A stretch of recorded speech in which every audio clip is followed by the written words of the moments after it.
Bakteri spora. Spora adalah sel reproduksi yang mampu berkembang biak menjadi individu baru tanpa fusi atau peleburan gamet sehingga disebut agen reproduksi vegetatif atau aseksual. Spora seringkali berbentuk bulat dengan struktur seperti kapsul yang terdiri dari selubung dan isi. Selubung sporangium dinamakan sporangia yang melindungi materi genetik di dalamnya dan juga cadangan makanan. Jenis spora, satu berdasarkan fusi. Diaspora adalah jenis spora yang berfungsi sebagai alat persebaran tumbuhan, berpembuluh non-biji, misalnya lumut, fungi, dan lain-lain. 2. Endospora adalah spora yang memiliki struktur dorman, berkenaan dengan terhambatnya perkembangan untuk sementara waktu meskipun dalam keadaan lingkungan dengan air dan cahaya yang baik yang tersebar di dalam sel. Ekspora adalah spora yang dihasilkan oleh adanya bakteri tertentu yang digunakan sebagai alat untuk mempertahankan diri dalam kondisi cuaca yang ekstrim. Kelima, Chlamydospora yang berfungsi sebagai alat pertahanan hidup tetapi hanya bisa dihasilkan oleh fungi. Ini adalah jenis spora berdasarkan pembentukannya. Yang pertama adalah spora meispora. Adalah spora yang menghasilkan meiosis.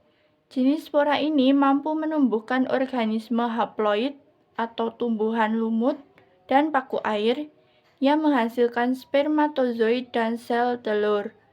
Contohnya adalah tanaman paku cairan, rane, lumut, dan lain-lain. Yang kedua adalah mitospora. Adalah spora yang menghasilkan mitosis.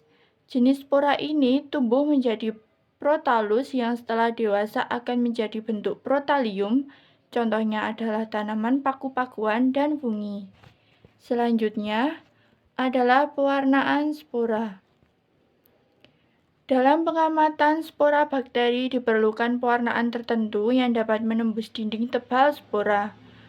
Contoh dari pewarnaan yang dimaksudkan tersebut adalah dengan penggunaan larutan hijau malakit 5% dan untuk memperjelas pengamatan sel vegetatif juga diwarnai dengan larutan safranin 0,5% sehingga sel vegetatif ini berwarna merah sedangkan spora berwarna hijau.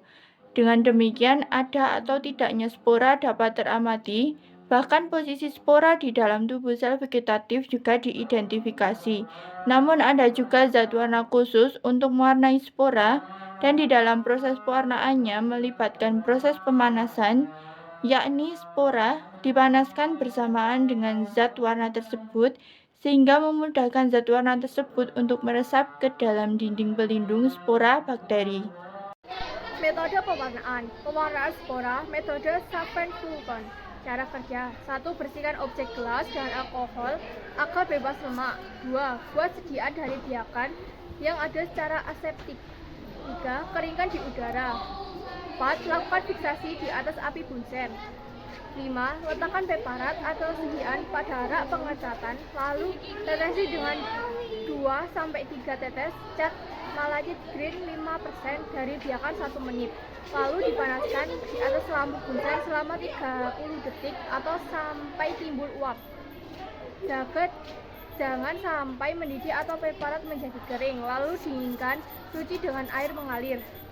Selanjutnya, teteskan dengan cat safranin selama 1 menit, cuci dengan air mengalir.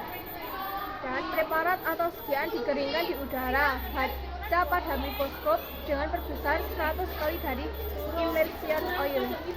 Yang terakhir, gambar hasil pengamatan dan bakteri keterangan, bentuk, susunan, warna, sel vegetatif, warna, serta letak spora, sentral, suplementar, atau terminal.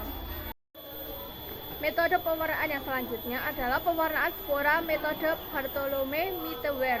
Cara kerja. 1. Bersihkan objek gelas dengan alkohol agar bebas lemak. 2. Buat sediaan dari biakan secara aseptik. 3. Keringkan di udara. 4. Lakukan fiksasi dengan api bunsen. Selanjutnya, letakkan preparat atau sediaan pada rak pengecatan, lalu tetesi dengan 2-3 tetes cat malachit green 5% dan biarkan 10 menit.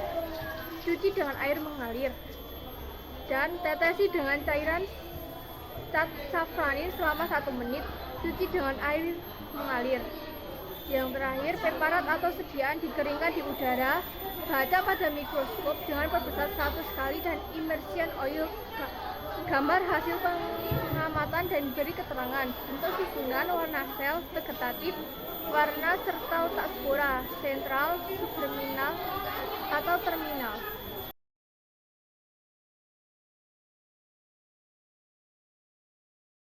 Bakteri kapsul. Kapsula merupakan lapisan polimer yang terletak di luar dinding sel. Jika lapisan polimer ini terletak berdekatan dengan dinding sel, maka lapisan ini disebut kapsula. Tetapi jika polimer atau polisakarida ini tidak berdekatan dengan dinding sel, maka lapisan ini disebut lendir. Baik kapsula maupun lendir terdiri dari polisakarida. Pewarnaan kapsul. Pewarnaan kapsul menggunakan perwarnaan kristal violet dan sebagai pelunturnya adalah cover sulfat. Kristal violet memberikan warna ungu gelap terhadap sel bakteri dan kapsul. Namun kapsul bersifat non-ionik sehingga pewarna utama tidak akan meresap dan kuat pada kapsul bakteri. Cover sulfat bertindak sebagai peluntur sekaligus counterstain sehingga mengubah warna yang sebelumnya ungu gelap menjadi biru muda atau pink. Kapsul dan lendir tidaklah esensial bagi kehidupan sel, tetapi dapat berfungsi sebagai makanan cadangan. Perlindungan terhadap fagositosis baik dalam tubuh inang maupun di alam bebas, atau perlindungan terhadap dehidrasi. Kemampuan menghasilkan kapsul merupakan sifat genetis, tetapi produksinya sangat dipengaruhi oleh komposisi medium tempat ditemukannya sel-sel yang bersangkutan.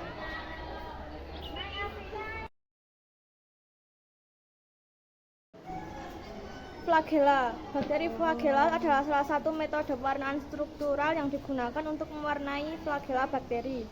Flagella merupakan suatu filamen sitoplasmik panjang yang terdapat di permukaan dinding sel bakteri. Bagian flagella berfungsi untuk motilitas atau pergerakan, bertahan hidup, dan sebagian bertanggung jawab sebagai faktor penyebab penyakit. Tidak semua jenis bakteri memiliki flagella, sehingga pewarnaan flagella membantu untuk mengidentifikasi spesies bakteri. Metode pewarnaan flagella menggunakan zat pewarna khusus, yaitu dengan komposisi berupa kristal violet, tannic acid, aluminium potasium fosfat, dan fenol. Kristal violet berfungsi sebagai pewarna primer untuk mewarnai flagella dan sel bakteri. Fenol atau fenil alkohol selama pewarnaan akan menguap dan menyebabkan zat warna kristal violet meresap di sekitar flagella. Pada peresapan zat warna akan menyebabkan flagella tampak lebih jelas. Zat tannic acid dan aluminium potasium fosfat berfungsi sebagai mordant atau memperkuat ikatan zat warna dengan flagella. Selain itu, fenol juga berfungsi sebagai zat anti jamur. Cara kerja pewarnaan flagella bakteri. Persiapan zat pewarna flagella bakteri. 1. Siapkan komponen zat pewarna flagella. 2. Timbang masing-masing komponen secara presisi. 3. Campurkan masing-masing komponen ke dalam 1 liter aqueous steril secara bergantian, dimulai dari komponen aluminium potasium fosfat. 4. Aduk larutan dengan bantuan stirrer magnetik dan pastikan semua komponen larut dengan sempurna. Persiapan dan mengamati motilitas bakteri. 1. Bakteri yang akan diwarnai, struktur flagellanya ditumbuhkan pada medium blood agar selama 16-24 jam pada suhu ruang. 2. Ambil 1 ounce penuh koloni bakteri dari medium blood agar dan ulaskan di permukaan objek gelas yang sudah ditetesi aqueous steril. 3. Tutup ulasan dengan cover gelas secara perlahan-lahan. Terakhir, amati dengan mikroskop perbesaran dimulai dari 40 kali. Cara kerja pewarnaan flagella bakteri. Pewarnaan flagella bakteri. 1. Ulasan bakteri pada objek gelas tadi didiamkan selama 5-10 menit agar sel bakteri melekat kuat di permukaan objek gelas atau cover gelas. 2. Teteskan zat pewarna flagella melalui tepi cover gelas secara perlahan-lahan dan tunggu hingga zat pewarna meresap ke dalam cover gelas dengan secara kapilaritas. Ketiga, diamkan selama 5-10 menit agar larutan alkohol menguap dan zat pewarna meresap untuk mewarnai sel dan flagella bakteri. Terakhir, amati ulasan di bawah mikroskop dengan perbesaran 1000 kali menggunakan minyak imersi. Fungsi flagella. Fungsi utama flagella pada bakteri adalah sebagai alat untuk pergerakan. Flagela bukan merupakan alat untuk pertahanan hidup. Flagela dapat dipisahkan dengan guncangan atau dengan putaran dalam alat pengocok seperti sentrifuga. Sel tetap hidup dan memperoleh motilitas dengan pertumbuhan kembali flagela. Sel bakteri berflagela dapat menghampiri sumber nutrisi dan menghindari racun dengan menghampiri suatu kemuatrakan atau meninggalkan senyawa yang tidak diinginkan.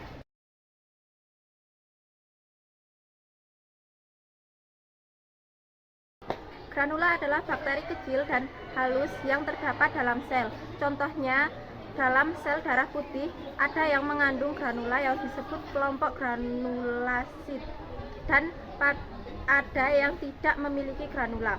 Granula berfungsi membantu sel darah putih melindungi tubuh karena mengandung enzim dan protein. Metode pewarnaan. Ada beberapa metode pewarnaan granula, di antaranya adalah Loeffler, Albrecht, dan Neisser.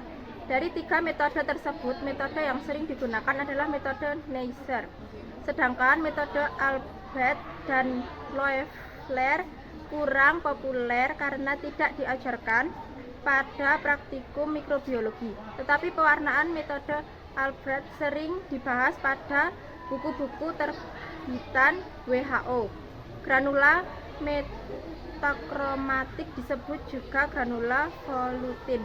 Granula metakromatida hanya ditemukan pada Corynebacterium dipteris, tetapi juga di beberapa bakteri selain bakteri tersebut, fungsi algae dan protozoa. Pewarnaan granula.